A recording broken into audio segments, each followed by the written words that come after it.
Children change in behavior, in activity, and in appearance because of some environmental factors. ለልጆቻችን የምንሰጣቸው ምግቦች ቢሄቪየራቸው ላይ ወይም ጸባያቸው ላይ ተጽዕኖ አለው። Update. The CDC quietly updated their website on autism and vaccinations. Let's talk about it. Center for Disease Control ያወጡት ሪሰርች አለ። እሱም ኦቲዝም ሩት ኮዙ አይታወቅም ነው እያሉ ያሉት። ነገር ግን በጣም ብዙ ወላጆች ቅድም እንዳልኳችሁ ኦቲዝም ከቫክሲን ጋር እንደሚገናኝ በስመ አብ ወወልድ ወመንፈስ ቅዱስ አሐዱ አምላክ አሜን። ሰላም እግዚአብሔር ከሁላችሁ ጋር ይሁን። ውድ ሀና ዘኢትዮጵያ ገጽ ተከታታዮች ወንድሞች እንደምን አላችሁ? እኔ እግዚአብሔር ይመስገን አለሁኝ በቸርነቱ ሁሉም ሰላም ነው ብዬ ተስፋ አደርጋለሁኝ። ዛሬም እንግዲህ እንደተለመደው የተለያዩ መረጃ አዘል የሆኑ አስተማሪ ናቸው ይጠቅሙናል ብዬ ያሰብኳቸውን ቪዲዮዎች ለእናንተ ይዤላችሁ መጥቻለሁ። ነገር ግን ቪዲዮዎቼ በጣም እየታዩልኝ አይደለም። ስለዚህ ይጠቅማቸዋል፣ ኢንፎርሜሽን ያገኙበታል፣ መረጃ ያገኙበታል፣ ይማሩበታል ለምትሏቸው ሰዎች ሼር እንድታደርጉልኝ እናንተም ኮሜንት፣ ላይክ፣ ሰብስክራይብ እንድታደርጉልኝ በትህትና ጠይቃችኋለሁ። እንግዲህ ወደ ቪዲዮቻችን እንግባ። አሁን Children change in behavior, in activity, and in appearance because of some environmental factors. The first youngster we want to show you is a little 3-year-old boy, and we're going to see what happens to him after he drinks orange juice. Isn't it surprising that he changes this much, this quickly, and in this way? Now let's look at this 5-year-old boy who is being tested for chlorine. Notice how nice he is before he's tested. He's adorable. And now look at him. He's trying to fight his father. He's actually frothing at the mouth. He's trying to hit his dad. He's hollering. He's uncontrollable. Would you believe that this could happen to a youngster from one drop of a chlorine allergy extract? Now let's look at this little 3-year-old boy. He's going to eat some sugar cubes. He eats about 6 or 8 of them. And within 20 minutes, look at what happens to him. He's obviously irritated. He's angry. He is not acting the way he should. And when we give him the correct dilution of sugar, look at him. He's adorable. Now let's look at this 8-year-old boy. He's being tested with an allergy extract for strawberry. Look at how he acts. He is so angry. He almost looks demonic. He wants to bite his mother. At one point he put his finger in her eye and he said, "Fine." Let's look at this youngster. We're testing this boy for sugar. His mother has to physically hold... Oh my God. እንዳየነው ነው እንግዲህ ምንድነው መሰላችሁ የምትለው ለልጆቻችን የምንሰጣቸው ምግቦች ቢሄቪየራቸው ላይ ወይም ጸባያቸው ላይ ተጽዕኖ አለው። አሁን እያለችው ያለው እንትን ሪሰርች እያደረጉ ነው ወይም ጥናት እያደረጉ ነው። እነዚህ ልጆች ስኳር ካራሜላ ከሰጧቸው በኋላ እንዴት እንደሚሆኑ ነው እንግዲህ እያሳየን ያለው ቪዲዮ እና ለልጆቻችን የምንሰጣቸው ምግቦች በጣም ተፈጥሯዊ መሆን አለባቸው። ማለት እኔ ራሱ ቤት በጣም ነው የምጣለው ከቤተሰብ ጋር፣ ምክንያቱም ለልጆች ምንም አይነት ጣፋጭ እንዲሰጣቸው አልፈልግም። ግን ሁሉም ሰው እንደዛ አያስብም። ግን ይሄ ኢንፎርሜሽን እንግዲህ ጣፋጭ ለልጆች ችግር የለውም ለሚሉ አይነት ሰዎች እንዲሆንልኝ ነው። ምክንያቱም ልጆቹ ላይ ትንሽ ብቻ ሳይሆን በጣም ትልቅ የጸባይ ለውጥ ያመጣል።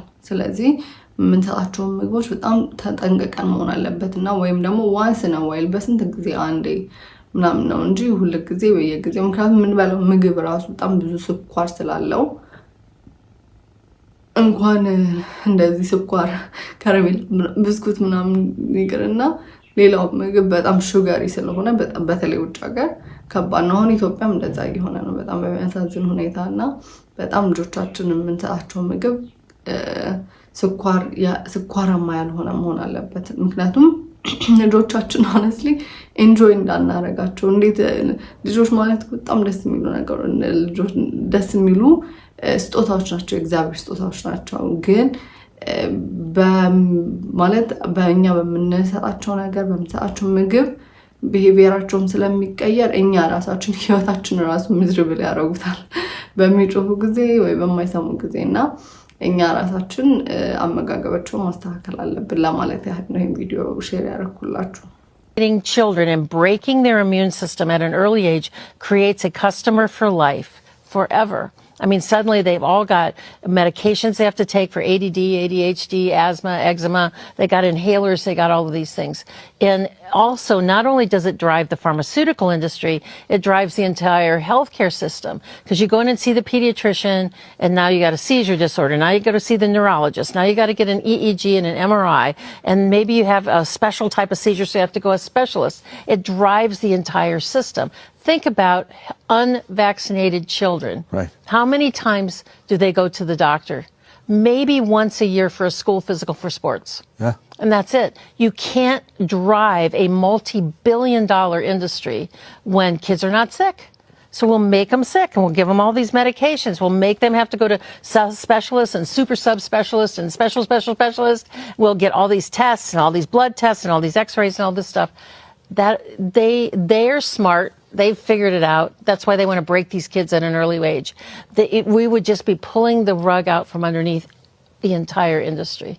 And that's why they're fighting so hard against it. Let me tell you, Mama, how true that is. My daughter was speech delayed. They wanted to screen her for a neurodevelopmental disorder. She had eczema, she had sleeping issues, the whole nine. And when I left that pediatrician's office, when they told me there was nothing that I could do, and also I needed to continue vaccinating her or else I was a selfish mother, when I left that pediatrician, I never went back. And that's actually how I built my following, because you know what I did? I bought this and I detoxed her in a safe and gentle way. This is a tasteless mouth spray. It's tasteless. They love it. She began talking on day 5, pooped parasites on day 2. I had a whole different child. And today, she is 6 years old. We still use this every day because of how toxic the world is. And she is ahead of her peers. I saved my child. I became her doctor. Follow me and I'll teach you how to do the exact same thing. ወይ ጉድ እንግዲህ ብዙዎቻችሁ ትጠይቁኛላችሁ። እንደውም ትናንትና ራሱ ቲክቶክ ላይ ያየው ነበር ልጄ ቫክሲን ከተደረገ በኋላና ከተደረገ በፊት ማለት ቫክሲን ከመውሰዱ በፊትና በኋላ ብላ አንድ ሀበሻ ሴት ናት ሼር እያደረገች ነበርና ስለ ቫክሲን ብዙ ጊዜ ትጠይቁኛላችሁ። የትኛውን ቫክሲን እንውሰድ የትኛውን እንተው? እኔ የምላችሁ በኮሜንትም ነግሬያችኋለሁ። አሁን እግዚአብሔር ይመስገን ማለት ስለ ሜዲካል ኢንዱስትሪው ስንታመም ሄደን የተለያዩ መድኃኒቶች የምንወስድበት ጊዜዎች ይኖራሉ። እግዚአብሔር ይመስገን ለሱ። ግን አሁን ቫክሲን ገና ልጆቻችን ምንም ሳይሆኑ ምንም ሳይታመሙ ገና ለገና ሊታመሙ ይችላሉ በሚል አስተሳሰብ የሚሰጥ መድኃኒት ነው። I don't agree with that መጀመሪያ። ሁለተኛ ደግሞ እነዚህ ቫክሲኖች ውስጥ ምን ንጥረ ነገሮች ነው ያሉት? ከዚህ በፊት ሰርች ይላችሁ ነበር። እነሱን ማጥናት አለብን። ምክንያቱም መቼም ዝም ብለን ለልጆቻችን ምን እንደሆነ ማናቀው ነገር አናበላቸው ማናጠጣቸውም። ስለዚህ it's the same thing። ምን እንደሆነ ማናቀው ነገር ለምን ኢንጀክት እንዲደረጉና ተወግተው እንዲከተቡ ለምን እንፈቅዳለን ብዬ ነው የማስበውና ከዛ በኋላ ሪሰርች ማድረግ ጥናት ማድረግ ቫክሲኔሽኖች ውስጥ ምንድነው ያሉት። ከዛ ደግሞ የተደረጉ ጥናቶች አሉ። በእርግጥ ጉግል ሁሉንም ነገር አይነግራችሁም፣ ምክንያቱም ከፋርማሲውቲካል ካምፓኒዎች ጋር ስለሚሰሩ አንድ ላይ እነዚህን እውነታዎች መናገር አይፈልጉም። ግን በደንብ ዶክተሮች አሉ፣ ስለዚህ በደንብ ያጠኑ። ከዛም በኋላ ደግሞ እንደ ክርስቲያን ደግሞ ምን ማሰብ አለብን? እንደ ክርስቲያን ቤተክርስቲያን ምን ታዘናለች ብለን ማሰብ አለብን። ቤተክርስቲያን ልጆቻችንን እንድናቆርባቸው እንድናስጠምቃቸው መጽሐፍ ቅዱስ እንድናስተምራቸው ነው የምታዘን። ስለዚህ I think if we focus እሱ ላይ ፎከስ ካረግን ልጆቻችን they're going to be fine።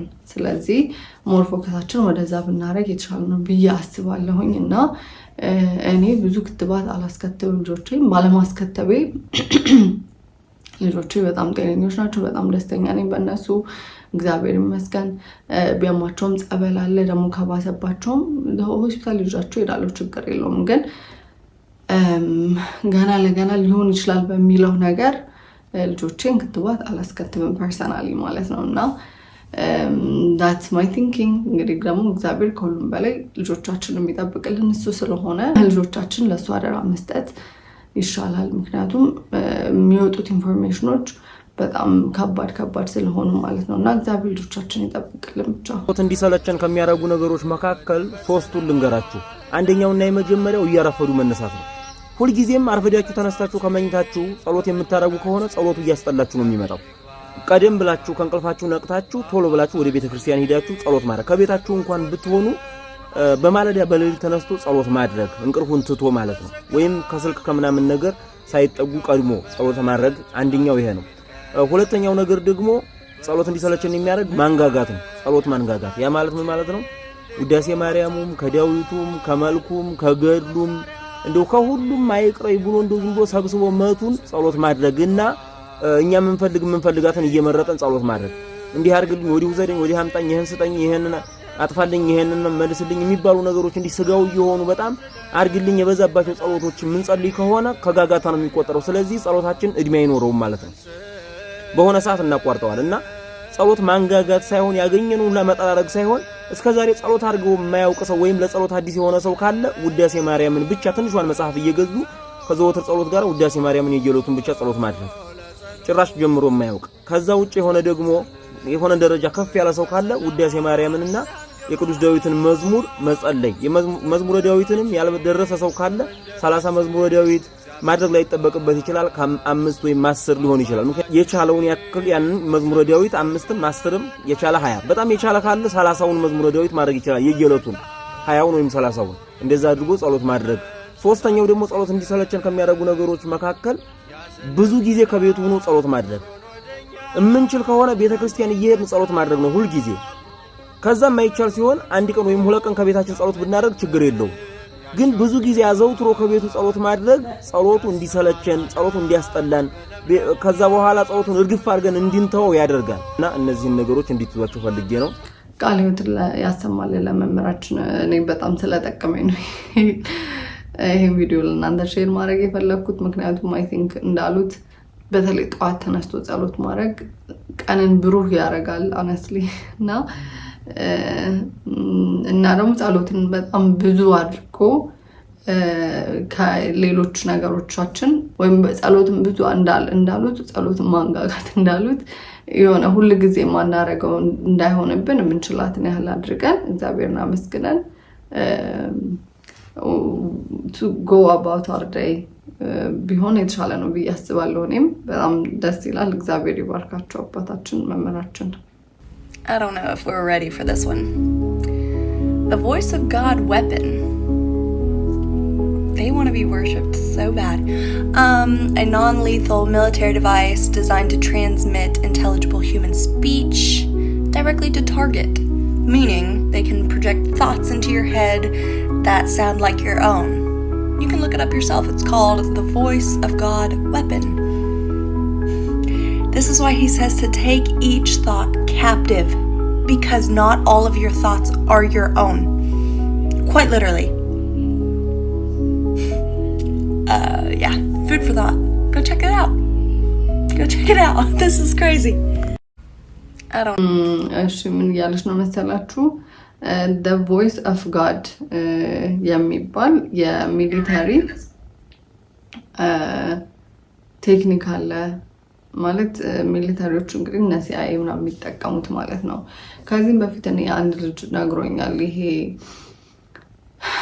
ጆሮአችን ዲቴክት የማያደርገው ነገር ግን በፍሪኩዌንስ በጣም ሎ የሆነ ድምፅ እንደሚለቀቅ እንግዲህ እና የአድ ፍሪኩዌንሲ ደግሞ እንደተባለው የተለያዩ ቶትሶችን የተለያዩ ሀሳቦችን የሚሰጠን የሚያደካክመን ሊሆን ይችላል፣ የሚያፈዘን ሊሆን ይችላል እና to be honest እኔ እንደውም ምክረ ቅዱሳን የሚባል ገጽ ላይ ቼክ አድርጉት ብያቸዋለሁ። ቅዱሳን አባቶች ያስተማሯቸው ትምህርቶች ናቸውና ካስተማራቸው ትምህርቶች በጣም የገረመኝ it's about like አእምሯችን ውስጥ የሚመጡ ሀሳቦች እንዴት ዲፍረንሺየት ማድረግ እንዳለብን ይሄ እነዚህ ሀሳቦች ከእግዚአብሔር ናቸው ወይስ ከሰይጣን ነው ወይስ ከራሴ ነው የሚለውን ነገር ዲፍረንሺየት ማድረግ ወይም መለያየት አንድ ሰው በቃ በጣም ማስተር ሆኗል ማለት የማስተር አርጓል ክርስቲያኒቲን ብዬ የማስበው አንድ ሰው ያን ማድረግ ከቻለ ነው። ምክንያቱም እኔ ቱቢያለ ዝም ብዬ የማስበው አይምሮ ውስጥ የሚመጡ ሀሳቦች ሁሉም የራሴ ሀሳቦች ይመስሉኝ ነበር፣ ግን ያ እንዳልሆነና ሰይጣን የተለያዩ መጥፎ ሐሳቦችን ወደኛ እንደሚያመጣ ከዛ ደግሞ እነዛን ሐሳቦች በጸሎት በተለያዩ ጸሎቶች እነሱ አባቶች የሚያስተምሩት Jesus prayer ወይም oh Jesus Christ son of God have mercy on me a sinner ወይም እግዚኦ ማርነ ክርስቶስ በአማርኛ ማለት ነው ወይም ሰላም ለኪ ወይም አቡነ ዘበሰማያት ብለን እነዚህን መጥፎ ሐሳቦች ከኛ ማራቅ እንዳለብንና አሁን እሷ እየነገረችን ያለው ደግሞ ሊተራሊ ሚሊታሪ ይሄንን ማለት ካጋንንቱ ጋር ተጣምሮ ይመስለኛል እነዚህ ነው አይነት ነገሮች የሚያመጡትና አክቹዋል ደግሞ እንዳለ እነሱ እየሰሩበት እንደሆነ እየተናገረች ነውና መድኃኒዓለም እግዚአብሔር ይመስገን የሚጠብቀን አምላክ ስላለ ምክንያቱም I feel like እኔ ሼር ማድረግላችሁ ኢንፎርሜሽኖች by the way ሞር ከእግዚአብሔር ጋር ሊያቀርበን የሚችሉ ምክንያቱም ብዙ ኃጢአት ባለበት እግዚአብሔር ጽድቅ ትበዛለች ወይም እግዚአብሔር ሞር ከኛ ጋር ይሆናል ብዬ አስባለሁኝና እግዚአብሔር ባይጠብቀን እንደውም I think ዲስትሮይ ታደርገን ነበር እስካሁንና እግዚአብሔር ስለሚጠብቀን የበለጠ ከእግዚአብሔር ጋር እየተጠጋን የበለጠ እግዚአብሔርን ያመሰገንን መኖር እንዳለብን ነው Update. The CDC quietly updated their website on autism and vaccinations. Let's talk about it. The biggest thing I want to point out is this key point. The claim vaccines do not cause autism is not an evidence-based claim because studies have not ruled out the possibility that infant vaccines cause autism. Scrolling down. Here we go. Vaccines do not cause autism is not an evidence-based claim. Scientific studies have not ruled out the possibility that infant vaccines contribute to the development of autism. However, this statement has historically been disseminated by the CDC and other federal health agencies within the HHS to prevent vaccine hesitancy, meaning they're acknowledging the fact that they have said vaccines do not cause autism. There's a mountain of evidence to say they do not cause autism. We know this. But that last sentence right there tells us this statement has historically been discredited essentially to prevent vaccine hesitancy, basically to make you more enticed to get a vaccine. Let's talk about this. This is also something that stood out. Approximately 1 in 2 surveyed parents of autistic children believe vaccines played a role in their child's autism, often pointing to the vaccines their child received in the first 6 months of life. I'm going to let that speak for itself. 1 in 2 parents. And then we're going to end it with this. This is my favorite part. Scientists have not identified the root cause of autism. HHS continues to support rigorous scientific research and will update this page as reliable new evidence becomes available. Interesting. Comment your thoughts below. እንግዲህ ያወራች ያለችው ምንድነው CDC ወይም Center for Disease Control ያወጡት ሪሰርች አለ እሱም ኦቲዝም ሩት ኮዙ አይታወቅም ነው እያሉ ያሉት ነገር ግን በጣም ብዙ ወላጆች ቅድም እንዳልኳችሁ ኦቲዝም ከቫክሲን ጋር እንደሚገናኝ ከህፃንነታቸው ልጆች ከሚወስዱት ቫክሲኔሽን ጋር እንደሚገናኝ ያ ስፒች ዲሌይ የተለያየ እንግዲህ ኦቲዝም ያለባቸው ልጆች ኤክስፖዝድ የሆናችሁ የምታውቁ ሰዎች ምን አይነት ልጆች እንደሆኑ ታውቃላችሁና ያንን ኮዝ የሚያደርገው ቫክሲኑ ነው ይላሉ ብዙ ቤተሰቦች ሲዲሲም አሁን እነዛን ክሌም ስለሚሰሙ ያ አይደለም ብለው አረጋግጠው ለመናገርም አልቻሉም ነገር ግን ባይ ዘ ዌይ ኢቭን እነሱ ሲዲሲ ላይ ሄዳችሁ ቫክሲኔሽኖቹ ምን እንዳላቸው ከዛ በኋላ እነዛ ኢንግሪዲየንቶች ኦቲዝም ወይም ችግሮች ያመጣሉ ደግሞ ብላችሁ ደግሞ ሪሰርች ስታደርጉ አዎ ያመጣሉና ብቻ ኦቨርኦል እግዚአብሔር ይጠብቀን ልጆቻችን ይጠብቅልን እኛም ደግሞ ናቅተን በደንብ ሪሰርች ያደረግን በደንብ ያነበብን ለልጆቻችን የሚጠቅማቸዋል ምን ይጎዳቸዋል የሚለውን ነገር ያሰብን ዶክተሮች ራሱ ይሆናችሁ በደንብ እነዚህ ቫክሲኔሽኖች ምንድነው የሚያመጡት ልጆቻችንን ጉዳት ላይ ይጥላሉ ወይ አይጥሉም ወይ ምክንያቱም ኢቭን አሁን በኮቪድ ጊዜ ራሱ በጣም በቢሊየን ዶላር ኮስት የሚያደርጉ ቫክሲኔሽኖች በነፃ በየቤቱ እየተሄዱ እየተሰጡ ነበርና እንደዛ ምግብ ተደርጓል ወይም ዘይት በየቤቱ ሄዶ ተሰጥቷል ወይ ነው አልተሰጠም ምክንያቱም ቫክሲኔሽን ውስጥ ወይም ቫክሲኑን ሊሰጡበት የሚፈልጉበት ምክንያት ስላለ ነውና ለማንኛውም ወዳጆቼ ወገኖቼ ዛሬ ቪዲዮዎች እንግዲህ እንደዚህ ነበሩ ተምራችሁባችኋል ብዬ ተስፋ አደርጋለሁ